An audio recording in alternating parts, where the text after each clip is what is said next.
दी गई समीकरण निकायों का संगत अथवा असंगत के रूप में वर्गीकरण कीजिए। पहला x धन 2y बराबर 2, 2x धन 3y बराबर 3।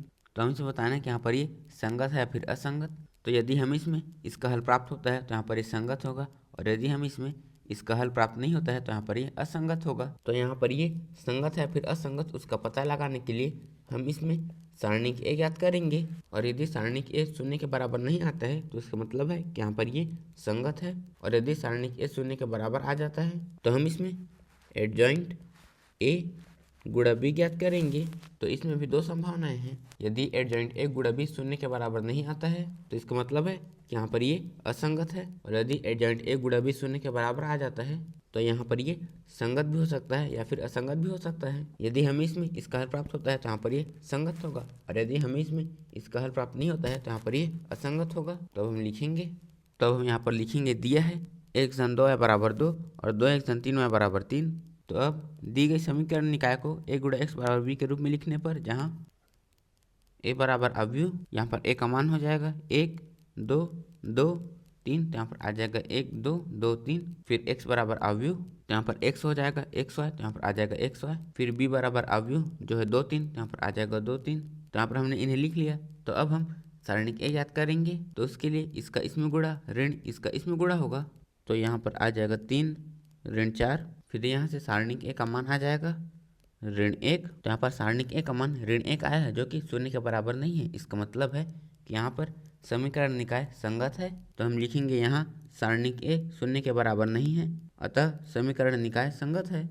दूसरा 2x ऋण y बराबर 5, x धन y बराबर 4। तो हमें इसे बताना है कि यहाँ पर ये समीकरण निकाय संगत है या फिर असंगत। तो यदि हम इसमें इसका हल प्राप्त होता है तो यहाँ पर ये संगत होगा, और यदि हम इसमें इसका हल प्राप्त नहीं होता है तो यहाँ पर ये असंगत होगा। तो यहाँ पर ये संगत है असंगत उसका पता लगाने के लिए हम इसमें सारणिक ए ज्ञात करेंगे, और यदि सारणिक ए का मान शून्य नहीं आता है तो इसका मतलब है कि यहाँ पर ये संगत है, और यदि सारणिक ए का मान शून्य आ जाता है तो हम इसमें एडजॉइंट ए गुणा बी ज्ञात करेंगे। तो इसमें भी दो संभावनाएं हैं। यदि एडजॉइंट ए गुणा बी का मान शून्य नहीं आता है तो यहाँ पर ये असंगत है, और यदि एडजॉइंट ए गुणा बी का मान शून्य आ जाता है तो यहाँ पर ये संगत होगा या फिर असंगत होगा। तो यदि हमें इसकी सहायता से इसका हल प्राप्त होता है तो यहाँ पर ये संगत होगा, और यदि इसकी सहायता से हमें इसमें इसका हल प्राप्त नहीं होता है तो यहाँ पर ये असंगत होगा।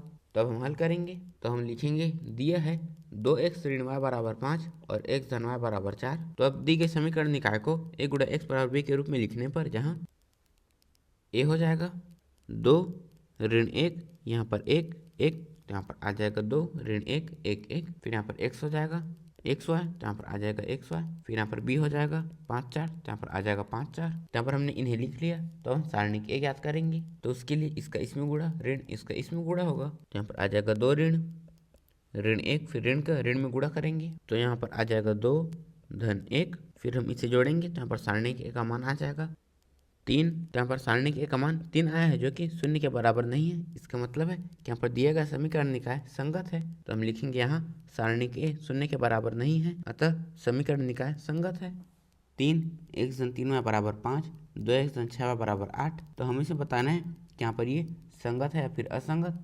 तो यदि हमें इसमें इसका हल प्राप्त होता है तो यहाँ पर ये संगत है, और यदि हमें इसमें इसका हल प्राप्त नहीं होता है तो यहाँ पर ये असंगत है। तो यहाँ पर ये संगत है फिर असंगत उसका पता लगाने के लिए हम इसमें सारणिक ए ज्ञात करेंगे, और यदि सारणिक ए का मान शून्य नहीं आता है तो इसका मतलब है कि यहाँ पर ये संगत है, और यदि सारणिक ए का मान शून्य आ जाता है तो हम इसमें एडजॉइंट ए गुणा बी ज्ञात करेंगे। तो यहाँ पर भी दो संभावनाएं हैं। तो यदि एडजॉइंट ए गुणा बी का मान शून्य नहीं आता है तो यहाँ पर ये असंगत है, और यदि एडजॉइंट ए गुणा बी का मान शून्य आ जाता है तो यहाँ पर ये संगत हो सकता है या असंगत हो सकता है। तो यदि हमें इसमें इसका हल प्राप्त होता है तो यहाँ पर ये संगत होगा, और यदि हमें इसमें इसका हल प्राप्त नहीं होता है तो यहाँ पर ये असंगत होगा। तो हम यहाँ पर लिखेंगे दिया है x धन 3y बराबर 5 और 2x धन 6y बराबर 8। फिर दी गई समीकरण निकाय को a गुणा x बराबर b के रूप में लिखने पर जहाँ अवयव a है 1 3 2 6, तो यहाँ पर आ जाएगा 1 3 2 6। फिर x है xy, तो यहाँ पर आ जाएगा xy। फिर b है 5 8, तो यहाँ पर आ जाएगा 5 8। फिर यहाँ पर हमने इन्हें लिख लिया। तो अब हम सारणिक ए याद करेंगे, तो उसके लिए इसका इसमें गुणा ऋण इसका इसमें गुणा होगा।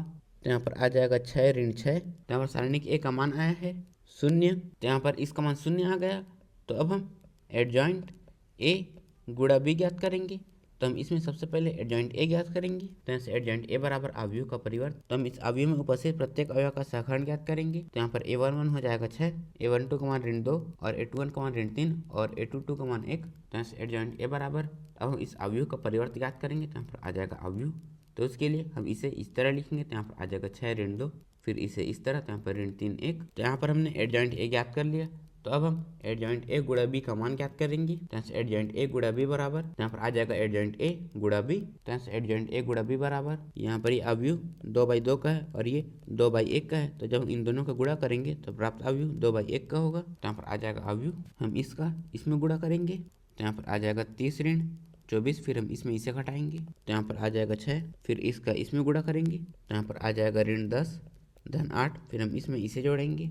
तो यहाँ पर आ जाएगा ऋण 2। तो यहाँ पर इसका मान अवयव 6 ऋण 2 आया है, जो कि 0 के बराबर नहीं है। इसका मतलब है कि यहाँ पर दिया गया समीकरण निकाय असंगत है। तो हम लिखेंगे यहाँ एडजॉइंट ए गुणा बी 0 के बराबर नहीं है, अतः समीकरण निकाय असंगत है।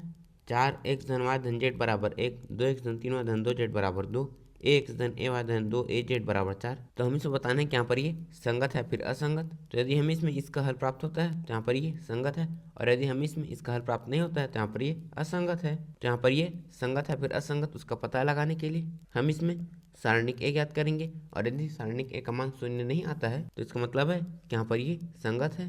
और यदि सारणिक ए का मान 0 आ जाता है तो हम एडजॉइंट ए गुणा बी ज्ञात करेंगे। और इसमें भी दो संभावनाएं हैं। यदि एडजॉइंट ए गुणा बी का मान 0 नहीं आता है तो यहाँ पर ये असंगत है, और यदि एडजॉइंट ए गुणा बी का मान 0 आ जाता है तो यहाँ पर ये संगत हो सकता है या असंगत हो सकता है। तो यदि हम इसमें इसकी सहायता से इसका हल प्राप्त होता है तो यहाँ पर ये संगत होगा, और यदि इसकी सहायता से हमें इसका हल प्राप्त नहीं होता है तो यहाँ पर ये असंगत होगा। तो यहाँ पर हम लिखेंगे, दिया है x धन y धन z बराबर 1, 2x धन 3y धन 2z बराबर 2, ax धन ay धन 2az बराबर 4। तो अब दी गए समीकरण निकाय को a गुणा x बराबर b के रूप में लिखने पर, जहाँ a है रो 1 हो जाएगा 1 1 1, तो यहाँ पर आ जाएगा 1 1 1, फिर 2 3 2, तो यहाँ पर आ जाएगा 2 3 2, फिर a और 2 तो यहाँ पर आ जाएगा a 2, फिर x बराबर वो है x y z, तो यहाँ पर आ जाएगा x y z, फिर b बराबर वो है 1 2 4, तो यहाँ पर आ जाएगा 1 2 4। तो अब हम सारणिक ए ज्ञात करेंगे। तो इसके लिए हम इसका रो 1 के अनुदिश प्रसारण करेंगे। तो यहाँ पर आ जाएगा 1, फिर ये और ये कट जाएगा तो इसका इसमें गुणा ऋण इसका इसमें गुणा होगा। तो यहाँ पर आ जाएगा 6a ऋण यहाँ पर 2a ऋण 1, फिर ये और ये कट जाएगा तो इसका इसमें गुणा ऋण इसका इसमें गुणा होगा।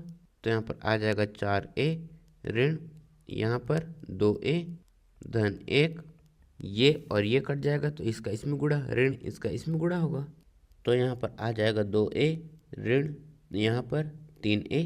तो यहाँ पर सारणिक ए बराबर, हम इसमें इसे घटाएंगे तो यहाँ पर आ जाएगा 4a, फिर इसका 1 में गुणा करेंगे तो यहाँ पर आ जाएगा 4a, फिर हम इसमें इसे घटाएंगे तो यहाँ पर आ जाएगा 2a, फिर 2a का ऋण 1 में गुणा करेंगे ऋण 2a, फिर हम इसमें इसे घटाएंगे तो यहाँ पर आ जाएगा ऋण a, और ऋण a का 1 में गुणा करेंगे तो यहाँ पर आ जाएगा ऋण a, फिर सारणिक ए बराबर यहाँ पर ये हो जाएगा ऋण 3a, फिर हम 4a में 3a घटाएंगे तो यहाँ पर आ जाएगा a। तो यहाँ पर इसका मान a आया है जो कि 0 के बराबर नहीं है। इसका मतलब है कि यहाँ पर दिया गया समीकरण निकाय संगत है। तो हम लिखेंगे यहाँ सारणिक a 0 के बराबर नहीं है, अतः समीकरण निकाय संगत है।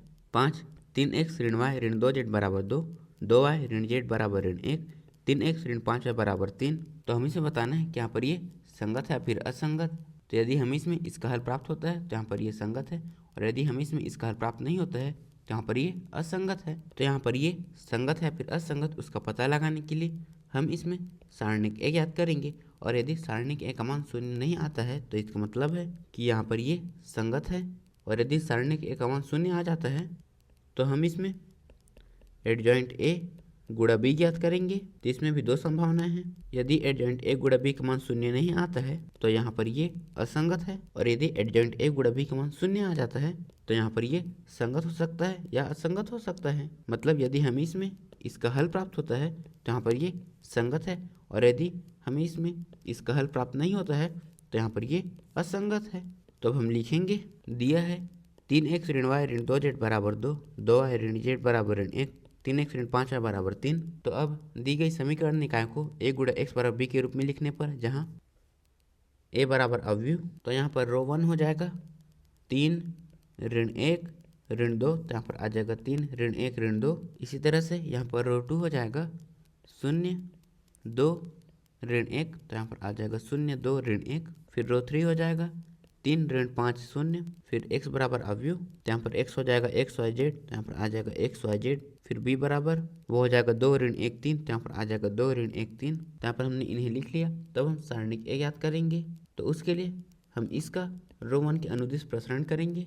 तो यहाँ पर आ जाएगा 3, फिर ये और ये कट जाएगा तो इसका इसमें गुणा ऋण इसका इसमें गुणा होगा। तो यहाँ पर आ जाएगा 0 ऋण 5, फिर हम इसमें इसे घटाएंगे तो यहाँ पर आ जाएगा ऋण 5, ऋण यहाँ पर आ जाएगा ऋण 1, फिर ऋण का इसमें गुणा करेंगे तो यहाँ पर आ जाएगा 1, ये और ये कट जाएगा तो इसका इसमें गुणा ऋण इसका इसमें गुणा होगा। तो यहाँ पर आ जाएगा 0 ऋण 3, फिर ऋण का ऋण में गुणा करेंगे तो यहाँ पर आ जाएगा 0 धन 3, फिर हम इसे जोड़ेंगे तो यहाँ पर आ जाएगा 3, यहाँ पर आ जाएगा ऋण 2, ये और ये कट जाएगा तो इसका इसमें गुणा ऋण इसका इसमें गुणा होगा। तो यहाँ पर आ जाएगा 0 ऋण 6, फिर हम इसमें इसे घटाएंगे तो यहाँ पर आ जाएगा ऋण 6। फिर यहाँ पर सारणिक a बराबर हम इसका इसमें और इसका इसमें गुणा करेंगे तो यहाँ पर आ जाएगा ऋण 15 धन 3 धन 12। तो यहाँ सारणिक a बराबर यहाँ पर है ऋण 15, फिर हम इसे जोड़ेंगे तो यहाँ पर आ जाएगा धन 15, फिर इससे ये कट जाएगा तो यहाँ पर आ जाएगा 0। तो यहाँ पर इसका मान 0 आया है। तो अब हम एडजॉइंट a गुणा b ज्ञात करेंगे। तो हम इसमें सबसे पहले एडजॉइंट a ज्ञात करेंगे। तो उसके लिए हम अवयव a में उपस्थित प्रत्येक अवयव का सहकरण ज्ञात करेंगे।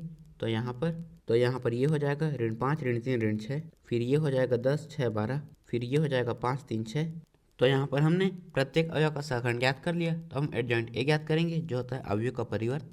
तो यहाँ पर ये हो जाएगा ऋण 5 10 5, फिर ये ऋण 3 6 3, फिर ये ऋण 6 12 6। फिर यहाँ पर हम इसका परिवर्त ज्ञात करेंगे तो यहाँ पर आ जाएगा एडजॉइंट a बराबर अवयव। तो उसके लिए हम इसे इस तरह लिखेंगे तो यहाँ पर आ जाएगा ऋण 5 10 5, फिर इसे इस तरह तो यहाँ पर ऋण 3 6 3, फिर इसे इस तरह तो यहाँ पर ऋण 6 12 6। तो यहाँ पर हमने एडजॉइंट a ज्ञात कर लिया। तो अब हम एडजॉइंट a गुणा b का मान ज्ञात करेंगे। तो यहाँ पर आ जाएगा एडजॉइंट a गुणा b बराबर एडजॉइंट a गुणा b। तो यहाँ से एडजॉइंट a गुणा b बराबर ये अवयव 3/3 का है और ये 3/1 का है। तो जब इन दोनों का गुणा करेंगे तो प्राप्त अवयव 3/1 का होगा। तो यहाँ पर आ जाएगा अवयव, इसका इसमें गुणा करेंगे तो यहाँ पर आ जाएगा ऋण 5, फिर इसका इसमें गुणा तो यहाँ पर ऋण 3, फिर इसका इसमें गुणा तो यहाँ पर ऋण 6। तो यहाँ पर इसका मान आया है अवयव ऋण 5 ऋण 3 ऋण 6, जो कि 0 के बराबर नहीं है। इसका मतलब है कि यहाँ पर दिया गया समीकरण निकाय असंगत है। तो यहाँ पर हम लिखेंगे यहाँ एडजॉइंट a गुणा b 0 के बराबर नहीं है, अतः समीकरण निकाय असंगत है। चाहे 5x ऋण y धन 4z बराबर 5, 2x धन 3y धन 5z बराबर 2, 5x ऋण 2y धन 6z बराबर ऋण 1। तो हमें से बताना है कि यहाँ पर ये संगत है फिर असंगत।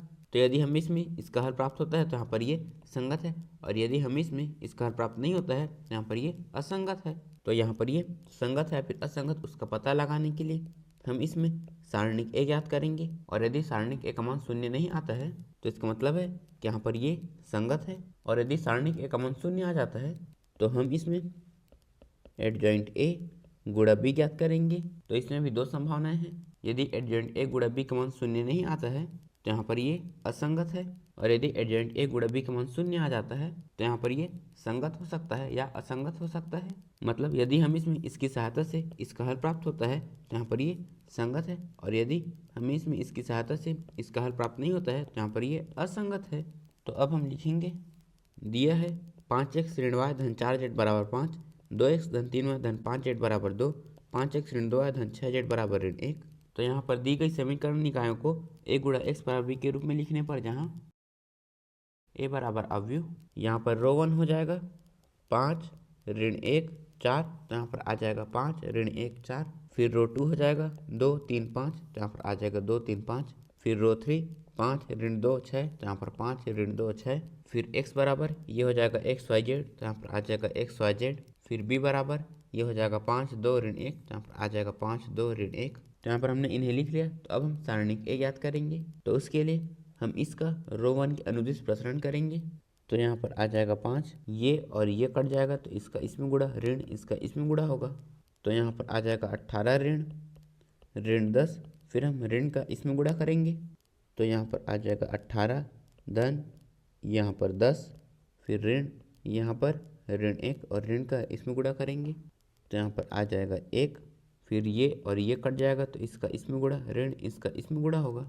तो यहाँ पर आ जाएगा 12 ऋण यहाँ पर 25 धन 4, ये और ये कट जाएगा तो इसका इसमें गुणा, ऋण इसका इसमें गुणा होगा। तो यहाँ पर आ जाएगा ऋण 4 ऋण यहाँ पर 15, फिर यहाँ पर ये हो जाएगा 28, फिर हम 28 का 5 में गुणा करेंगे तो यहाँ सारणिक ए बराबर आ जाएगा 140। फिर यहाँ पर इसमें इसे घटाएंगे तो यहाँ पर आ जाएगा ऋण 13, फिर इसका 1 में गुणा करेंगे तो यहाँ पर आ जाएगा ऋण 13, फिर यहाँ पर ये हो जाएगा ऋण 19, फिर इसका 4 में गुणा करेंगे तो यहाँ पर आ जाएगा ऋण 76। तो यहाँ सारणिक ए बराबर यहाँ पर है 140, ये हो जाएगा ऋण 89, फिर हम इसमें इसे घटाएंगे तो यहाँ पर आ जाएगा 51। तो यहाँ पर सारणिक ए का मान 51 आया है जो कि शून्य के बराबर नहीं है। इसका मतलब है कि यहाँ पर दिया गया समीकरण निकाय संगत है। तो हम लिखेंगे यहाँ सारणिक ए शून्य के बराबर नहीं है, अतः समीकरण निकाय संगत है। प्रत्येक समीकरण निकाय को अवयव विधि से हल कीजिए। 7 5x धन 2y बराबर 4, 7x धन 3y बराबर 5। तो हमें इसमें इसे अवयव विधि से हल करके x और y का मान ज्ञात करना है। तो हम लिखेंगे दिया है 5x धन 2y बराबर 4, 7x धन 3y बराबर 5। तो अब दी गई समीकरण निकाय को a गुणा x बराबर b के रूप में लिखने पर जहाँ a बराबर अवयव a हो जाएगा 5 2 7 3, तो यहाँ पर आ जाएगा 5 2 7 3, फिर x बराबर वो हो जाएगा xy, तो यहाँ पर आ जाएगा xy, फिर b बराबर वो हो जाएगा 4 5, तो यहाँ पर आ जाएगा 4 5। फिर यहाँ पर हमें इसमें x और y का मान ज्ञात करना है। तो x का मान ज्ञात करने के लिए हम a को इस तरफ ले जाएंगे तो यहाँ पर x बराबर आ जाएगा a का इन्वर्स गुणा b। तो हम इसमें सबसे पहले a का इन्वर्स ज्ञात करेंगे। तो a का इन्वर्स ज्ञात करने के लिए हम पहले सारणिक a ज्ञात करेंगे, जिससे हमें पता चलेगा कि a की इन्वर्स का अस्तित्व है या फिर नहीं। तो हम सारणिक a ज्ञात करेंगे तो उसके लिए इसका इसमें गुणा, ऋण इसका इसमें गुणा होगा। तो यहाँ पर आ जाएगा 15 ऋण 14। तो सारणिक a बराबर हम इसमें इसे घटाएंगे तो यहाँ पर इसका मान आ जाएगा 1। तो यहाँ पर सारणिक ए का मान 1 आया है जो कि शून्य के बराबर नहीं। इसका मतलब है कि यहाँ पर ए इन्वर्स का अस्तित्व है। तो हम लिखेंगे यहाँ सारणिक ए शून्य के बराबर नहीं है, अतः ए इन्वर्स का अस्तित्व है। तो हम ए का इन्वर्स ज्ञात करेंगे और ए के इन्वर्स का सूत्र होता है 1 सारणिक ए गुणा एडजॉइंट ए। तो यहाँ पर हमने इसे ज्ञात कर लिया तो हम एडजॉइंट ए ज्ञात करेंगे। तो एडजॉइंट ए ज्ञात करने के लिए हम इस अवयव में उपस्थित प्रत्येक अवयव का सहकरण ज्ञात करेंगे, मतलब हम इनका मान ज्ञात करेंगे। तो यहाँ पर a11 हो जाएगा 3, फिर इसका मान हो जाएगा ऋण 7, फिर इसका मान ऋण 2 और इसका मान 5। तो यहाँ पर हमने प्रत्येक अवयव का सहकरण ज्ञात कर लिया। तो अब हम एडजॉइंट ए ज्ञात करेंगे जो होता है अवयव का परिवर्त। तो अब हम इसमें इनका मान रखेंगे। तो यहाँ पर a11 है 3, a12 है ऋण 7, a21 है ऋण 2 और a22 है 5। तो यहाँ पर आ जाएगा 3 ऋण 7 ऋण 2 और 5। तो हम इसका परिवर्त ज्ञात करेंगे। तो यहाँ से एडजॉइंट ए बराबर अवयव, तो उसके लिए हम इसे इस तरह लिखेंगे। तो यहाँ पर आ जाएगा 3 ऋण 7, फिर इसे इस तरह, तो यहाँ पर ऋण 2 5। तो यहाँ पर हमने एडजॉइंट ए ज्ञात कर लिया। तो हम ए का इन्वर्स ज्ञात करेंगे जिसका सूत्र होता है 1 सारणिक ए गुणा एडजॉइंट ए। तो यहाँ से ए का इन्वर्स बराबर इसका मान आया है 1, तो यहाँ पर आ जाएगा 1/1 और हम 1/1 को सिर्फ 1 लिख सकते हैं। फिर हम इसका मान रखेंगे जो है ये, तो यहाँ पर आ जाएगा अवयव 3 ऋण 2 ऋण 7 5। तो यहाँ से 1 का इन्वर्स बराबर हम 1 का इसमें गुणा करेंगे तो यहाँ पर आ जाएगा अवयव 3 ऋण 2 ऋण 7 5। तो यहाँ पर हमने 1 का इन्वर्स का मान ज्ञात कर लिया। तो अब हम x और y का मान ज्ञात करेंगे। तो यहाँ पर आ जाएगा x बराबर 1 का इन्वर्स गुणा b। तो अब हम इसका मान रखेंगे तो यहाँ पर आ जाएगा अवयव x y बराबर इसका मान रखेंगे तो यहाँ पर आ जाएगा अवयव 3 ऋण 2 ऋण 7 5। फिर इसका मान यहाँ पर आ जाएगा अवयव 4 5। फिर यहाँ से अवयव x y बराबर हम इन दोनों का गुणा करेंगे। तो यहाँ पर ये है 2/2 का और ये है 2/1 का। तो जब हम इन दोनों का गुणा करेंगे तो प्राप्त अवयव 2/1 का होगा। तो पहले इसका इसमें गुणा करेंगे तो यहाँ पर आ जाएगा 12 ऋण 10, फिर हम 12 में 10 घटाएंगे तो यहाँ पर आ जाएगा 2, फिर इसका इसमें गुणा करेंगे तो यहाँ पर आ जाएगा ऋण 28 धन 25, फिर हम इसमें इसे जोड़ेंगे तो यहाँ पर आ जाएगा ऋण 3। तो यहाँ पर ये इसके बराबर है, तो तुलना करने पर यहाँ पर ये इसके बराबर होगा और ये इसके बराबर होगा, मतलब यहाँ पर x का मान हो जाएगा 2 और y का मान हो जाएगा ऋण 3। तो हम लिखेंगे तुलना करने पर x बराबर 2 और y बराबर ऋण 3। तो यहाँ पर हमने x और y का मान ज्ञात कर लिया। तो यहाँ पर x का मान आया है 2 और y का मान आया है ऋण 3। 8 2x ऋण y बराबर ऋण 2, 3x धन 4y बराबर 3। तो हमें इसमें x और y का मान अवयव विधि से ज्ञात करना है। तो यहाँ पर हम लिखेंगे दिया है 2x ऋण y बराबर ऋण 2, 3x धन 4y बराबर 3। तो अब दी गई समीकरण निकाय को a गुणा x बराबर b के रूप में लिखने पर जहाँ a बराबर अवयव ये हो जाएगा 2 ऋण 1 3 4, तो यहाँ पर आ जाएगा 2 ऋण 1 3 4। फिर x बराबर ये हो जाएगा xy, तो यहाँ पर आ जाएगा xy। फिर b बराबर ये हो जाएगा ऋण 2 3, तो यहाँ पर आ जाएगा ऋण 2 3। तो यहाँ पर तो हमें इसमें इसका मान ज्ञात करना है, तो उसके लिए हम a को इस तरफ ले जाएंगे। तो यहाँ से x बराबर आ जाएगा a का इन्वर्स गुणा b। तब हम इसमें a का इन्वर्स ज्ञात करेंगे। तो a का इन्वर्स ज्ञात करने से पहले हम इसमें सारणिक a ज्ञात करेंगे, जिससे हमें पता चलेगा कि यहाँ पर a के इन्वर्स का अस्तित्व है या फिर नहीं। तो हम सारणिक a ज्ञात करेंगे। तो उसके लिए इसका इसमें गुणा ऋण इसका इसमें गुणा होगा। तो यहाँ पर आ जाएगा 8 ऋण यहाँ पर ऋण 3, फिर ऋण का इसमें गुणा करेंगे। तो यहाँ पर आ जाएगा 8 धन 3। तो यहाँ सारणिक a बराबर हम इनको जोड़ेंगे, तो यहाँ पर इनका मान आ जाएगा 11। तो यहाँ पर सारणिक a का मान 11 आया है, जो कि 0 के बराबर नहीं है। इसका मतलब है कि यहाँ पर a के इन्वर्स का अस्तित्व है। तो हम लिखेंगे यहाँ सारणिक a 0 के बराबर नहीं है, अतः a इन्वर्स का अस्तित्व है। तो यहाँ पर a के इन्वर्स का अस्तित्व है, तो हम a का इन्वर्स ज्ञात करेंगे। तो a के इन्वर्स का सूत्र होता है 1 सारणिक a गुणा एडजॉइंट ए। यहाँ पर हमने इसे ज्ञात कर लिया, तो हम इसे ज्ञात करेंगे। तो एडजॉइंट ए ज्ञात करने के लिए हम इस अवयव में उपस्थित प्रत्येक अवयव का सहखंड ज्ञात करेंगे। तो यहाँ पर a11 हो जाएगा 4, a12 का मान ऋण 3, a21 का मान 1 और a22 का मान 2। तो यहाँ पर हमने प्रत्येक अवयव का सहखंड ज्ञात कर लिया। तो अब हम एडजॉइंट ए ज्ञात करेंगे, जो होता है अवयव का परिवर्त। तो हम इसमें इनका मान रखेंगे। तो यहाँ पर a11 हो जाएगा 4, a12 का मान हो जाएगा ऋण 3, a21 का मान 1 और a22 का मान 2। तो हम इस अवयव का परिवर्त ज्ञात करेंगे। तो यहाँ से एडजॉइंट ए बराबर अवयव, तो उसके लिए हम इसे इस तरह लिखेंगे। तो यहाँ पर आ जाएगा 4 ऋण 3, फिर इसे इस तरह, तो यहाँ पर 1 2। तो यहाँ पर हमने सारणिक ए भी ज्ञात कर लिया और एडजॉइंट ए भी ज्ञात कर लिया। तो अब हम ए का इन्वर्स ज्ञात करेंगे, जिसका सूत्र होता है 1 सारणिक ए गुणा एडजॉइंट ए। तो यहाँ से ए का इन्वर्स बराबर इसका मान आया है 11। तो यहाँ पर आ जाएगा 1 यहाँ पर 11, फिर इसका मान रखेंगे जो है ये। तो यहाँ पर आ जाएगा अवयव 4 1 ऋण 3 2। तो यहाँ पर हमने a का इन्वर्स ज्ञात कर लिया। तो हम x और y का मान ज्ञात करेंगे। तो यहाँ पर आ जाएगा x बराबर a का इन्वर्स गुणा b। तो यहाँ पर हम इसका मान रखेंगे। तो यहाँ पर आ जाएगा अवयव xy, फिर इसका मान रखेंगे जो है ये। तो यहाँ पर आ जाएगा 1/11 गुणा अवयव 4 1 ऋण 3 2, फिर इसका मान रखेंगे। तो यहाँ पर आ जाएगा अवयव ऋण 2 3। तो यहाँ पर अवयव xy बराबर 1/11, हम इन दोनों को गुणा करेंगे। तो यहाँ पर ये अवयव 2/2 का है और ये 2/1 का है। तो जब इन दोनों का गुणा करेंगे तो प्राप्त अवयव 2/1 का होगा। तो पहले इसका इसमें गुणा करेंगे। तो यहाँ पर आ जाएगा ऋण 8 धन 3, फिर हम इसमें इसे जोड़ेंगे। तो यहाँ पर आ जाएगा ऋण 5, फिर इसका इसमें गुणा करेंगे। तो यहाँ पर आ जाएगा 6 धन 6, फिर हम इसे जोड़ेंगे। तो यहाँ पर आ जाएगा 12। तो यहाँ से अवयव xy बराबर हम इसका इसमें गुणा करेंगे। तो यहाँ पर आ जाएगा अवयव, तो पहले इसका इसमें गुणा होगा। तो यहाँ पर आ जाएगा ऋण 5/11, फिर इसका इसमें गुणा होगा। तो यहाँ पर आ जाएगा 12/11। तो यहाँ पर ये दोनों अवयव बराबर हैं, तो तुलना करने पर यहाँ पर x इसके बराबर होगा और y इसके बराबर होगा। तो यहाँ पर तुलना करने पर x का मान हो जाएगा ऋण 5/11 और y का मान हो जाएगा 12/11। तो यहाँ पर हमने x और y का मान ज्ञात कर लिया। तो यहाँ पर x का मान आया है ऋण 5/11 और y का मान आया है 12/11।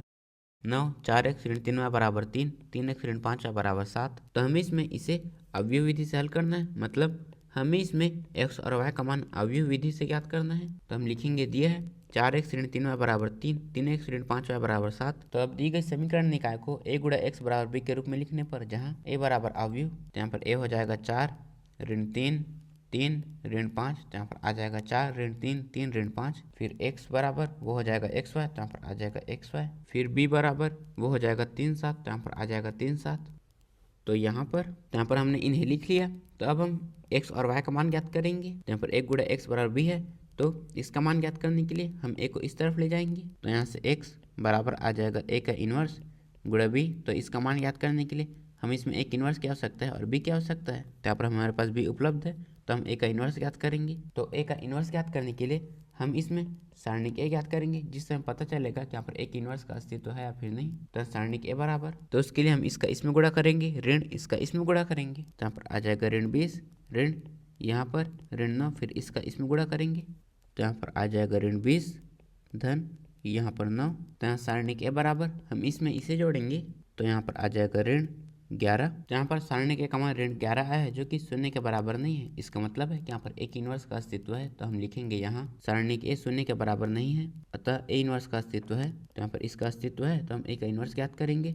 तो ए की इन्वर्स का सूत्र होता है 1 सारणिक ए गुणा एडजॉइंट ए। तो यहाँ पर हमने इसे ज्ञात कर लिया, तो हम इसे ज्ञात करेंगे। तो एडजॉइंट ए ज्ञात करने के लिए हम अवयव में उपस्थित प्रत्येक अवयव का सहखंड ज्ञात करेंगे। तो यहाँ पर इसका मान हो जाएगा ऋण 5, इसका मान हो जाएगा ऋण 3, इसका मान हो जाएगा 3 और इसका मान हो जाएगा 4। तो यहाँ पर हमने अवयव में उपस्थित प्रत्येक अवयव का सहखंड ज्ञात कर लिया। तो हम एडजॉइंट ए ज्ञात करेंगे, जो होता है अवयव का परिवर्त। तो यहाँ पर ये हो जाएगा ऋण 5, ये हो जाएगा ऋण 3, ये हो जाएगा 3 और ये हो जाएगा 4। तो हम इसका परिवर्त ज्ञात करेंगे। तो यहाँ से एडजॉइंट ए बराबर अवयव, तो उसके लिए हम इसे इस तरह लिखेंगे। तो यहाँ पर आ जाएगा ऋण 5 ऋण 3, फिर इसे इस तरह, तो यहाँ पर 3 4। तो यहाँ पर हमने सारणिक ए भी ज्ञात कर लिया और एडजॉइंट ए भी ज्ञात कर लिया।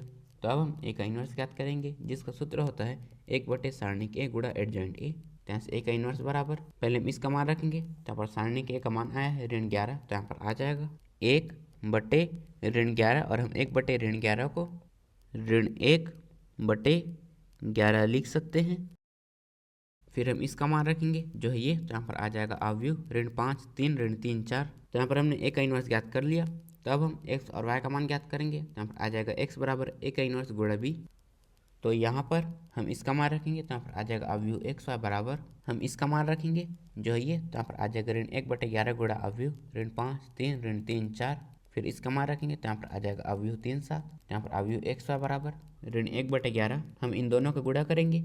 जहाँ पर ये अवयव 2/2 का है और ये 2/1 का है, तो जब हम इन दोनों का गुणा करेंगे तो प्राप्त अवयव 2/1 का होगा। तो पहले हम इसका इसमें गुणा करेंगे। तो यहाँ पर आ जाएगा ऋण 15 धन 21, फिर हम इसमें इसे जोड़ेंगे। तो यहाँ पर आ जाएगा 6, फिर हम इसका इसमें गुणा करेंगे। तो यहाँ पर आ जाएगा ऋण 9 धन यहाँ पर 28, फिर हम इसमें इसे जोड़ेंगे।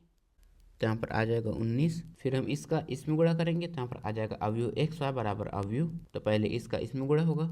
तो यहाँ पर आ जाएगा ऋण 6/11, फिर इसका इसमें गुणा करेंगे। तो यहाँ पर आ जाएगा ऋण 19/11। तो यहाँ पर ये दोनों अवयव बराबर हैं, तो तुलना करने पर x इसके बराबर होगा और y इसके बराबर होगा। तो इसका मतलब है कि तुलना करने पर यहाँ पर x का मान हो जाएगा ऋण 6/11 और y का मान हो जाएगा ऋण 19/11। तो यहाँ पर हमने x और y का मान ज्ञात कर लिया है। तो यहाँ पर x का मान आया है ऋण 6/11 और y का मान आया है ऋण 19/11।